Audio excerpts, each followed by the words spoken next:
सुल्तान महमूद गजनबी और एक बुत का किस्सा। हिंदुस्तान में सोमनाथ का मंदिर था जो पूरे हिंदुस्तान के लोगों का मरकज़ था। यहाँ पर दूर दराज से मीलों सफ़र तय करके लोग आया करते थे। यहाँ सोने के बने हुए बुत और मूर्तियाँ भी रखी हुई थीं। और इस मंदिर की खास बात मूर्तियों का एक खास जादू था, जिसकी वजह से बड़े बड़े लोग उसकी तरफ मुतवजा होते थे। कई सिख और ईसाई भी अपना मजहब बदल लिया करते थे और सोमनाथ के मंदिर को देखकर लोग हिंदू मत को कबूल कर लेते थे, चाहे वो लोग अपने मजहब पर कितने ही पक्के हों। मगर उस मंजर को देखकर सजदे में गिर पड़ते। उसके अंदर इतना बड़ा करिश्मा और ऐसा अनोखा निशान था कि हर कोई इंसान हैरान रह जाता था। उसमें एक ऐसा बड़ा बुत था जो बगैर किसी सहारे के हवा में लटका था। वो ना तो छत के साथ लगा हुआ था और ना ही ज़मीन पर टिका हुआ। एक अजीबोगरीब हालत के साथ हवा में लटका रहता। लोग जब वहाँ पर आते तो उसको देखकर हैरान ज़्यादा हो जाते और फिर हिंदू पुजारी खूब कमाई किया करते थे और कहते थे कि इस खास बुत के लिए दान दो और इस पर हीरे जवाहरात का चढ़ावा करो, तो इससे तुम्हारी तमाम मुश्किल समस्याएं हल हो जाएंगी, तुम्हारे मसाइल उलझने ख़त्म हो जाएंगी। ये एक बहुत बड़ा देव हैकल बुत था जिसका पेट बहुत बड़ा था। इसके मुंह के जरिए हीरे जवाहरात इसके पेट में डाले जाते थे।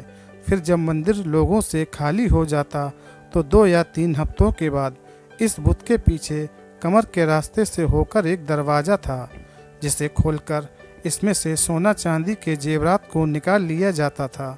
मगर लोग यही समझते थे कि हमारे दिए हुए खजाने भगवान के पास पहुंच जाते हैं और बदले में भगवान हमारे मसले और परेशानियों को हल कर देते हैं। सुल्तान महमूद गजनबी ने इस इलाके को फतह कर लिया। जब वो अपने मफतूहा इलाके का दौरा करते हुए इस मंदिर में पहुँचे तो बिला झिझक तोड़ना शुरू कर दिया।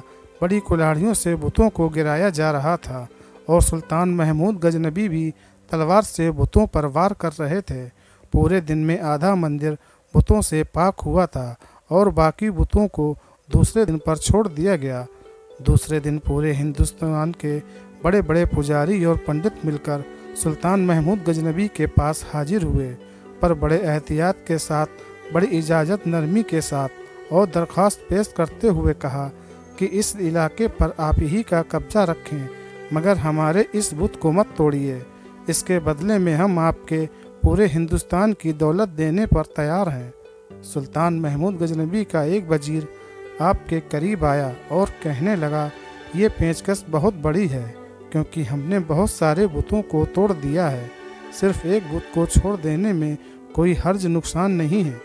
आप इस पर ज़रूर गौर कीजिए, क्योंकि जो माली दौलत आपको मिलेगा उससे हमारे दीन इस्लाम की हुकूमत बहुत आसानी से मजबूत हो जाएगी।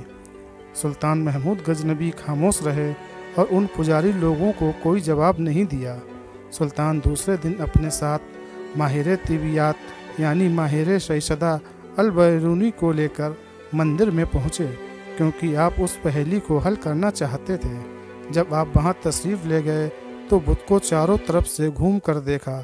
कोई पतली चीज़ या कोई भारी चीज़ या कोई मामूली सा सहारा भी नज़र नहीं आया कि जिस पर बुत को ठहराया गया हो, जिसके ज़रिए से बुत को हवा में लटकाया गया हो। सुल्तान बहुत हैरान हुए और अल बैरूनी को ड्यूटी में लगाया कि आप इसका मुआयना रिसर्च करें और इसकी वजह ढूंढें कि इस बुत को हवा में किस तरह ठहराया गया है। अजीबोगरीब समा बन चुका था। बहुत सारे वजीर और सुल्तान महमूद गजनबी भी वहाँ बैठकर देख रहे थे कि आखिर इसकी वजह क्या हो सकती है। अल बैरूनी भी पक्के सच्चे मुसलमान थे। उन्होंने बड़े गौर खोज से बुत को देखना शुरू किया। करीब जाकर बुत को छूकर भी देखा और चारों तरफ से बगौर देखते भी रहे। आखिरकार उनकी समझ में ये राज आ गया और बड़ी ही फातिहाना मुस्कुराहट लेकर बादशाह के सामने हाजिर हुए और बड़े ही अदब से अर्ज़ किया, हुजूर, इस बुत के दाएं तरफ दीवार के ऊपर वाली ईंट अगर निकाल दी जाए तो आपके सामने इसका मुअम्मा हल हो जाएगा। सुल्तान, जो काफ़ी देर से तहकीक होते हुए देख रहा था, वो गहरी सोच में पड़ गया और अपने एक वजीर को हुक्म दिया कि जिन ईंटों की तरफ अल-बैरूनी ने इशारा किया है उनको फौरन निकाल दिया जाए। जैसे ही दीवार से ईंट निकाली तो बुत का राजफास हो गया, क्योंकि जब दाएं तरफ वाली दीवार से ईंट निकाली गई तो बुत दाएं जानिब जमीन की तरफ झुक गया। अभी वो जमीन पर गिरा नहीं था, मगर उसका एक तरफ का हिस्सा बिल्कुल नीचे की तरफ झुक गया। ये चीज़ पहले से भी ज़्यादा हैरान करने वाली थी कि ईंटों का बुत से क्या ताल्लुक, कनेक्शन है। सुल्तान ने अल-बैरूनी को बुलाकर पूछा कि इस पहेली से ज़रा पर्दा उठाएं और हमें बताएं कि आप तहकीक की गहराई तक कैसे पहुँचे। अल-बैरूनी ने कहा कि हुजूर, दर हकीकत ये पूरा बुत बहुत आला किस्म, अच्छी क्वालिटी के लोहे का बना हुआ है। ये ऐसा बुत है जो मकनातीस चुंबक की तरफ खूब खींचता है। फिर इसके वजन के मुताबिक मकनातीसों को दीवार की ईंटों के अंदर खूब भर दिया गया है, यानी ईंटों के अंदर मिट्टी के बजाय मकनातीसों को भर दिया गया है। ये मकनातीस भी इतनी आला किस्म की है कि ये पूरी तरह से बुत को अपनी तरफ खींचते रहते हैं और इतनी ज़ोर से खींचते रहते हैं कि बुत अपनी जगह से ज़रा सी हरकत भी नहीं करता। बल्कि अब पुजारी ने बतलाया है कि इस मंदिर के अंदर हवा की आमदो रफ्त, आना जाना भी इस तरीके से तरतीब बंदोबस्त दी गई है कि वह बुत को ऊपर की तरफ उठाए रखती है। इस तहकीकी से मालूम हो गया कि वह कौन सी तकनीक थी।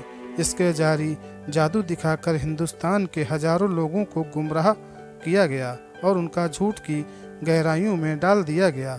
सुल्तान महमूद गजनबी ने इस बुत को तोड़ने का हुक्म दिया और बड़े बड़े ताकतवर सिपाहियों के ड्यूटी में लगाया गया कि वह अपनी पूरी ताकतों व कुव्वत के साथ इस बुत के टुकड़े टुकड़े कर दे, यहाँ तक कि इसका नामो निशान भी बाकी न रहे।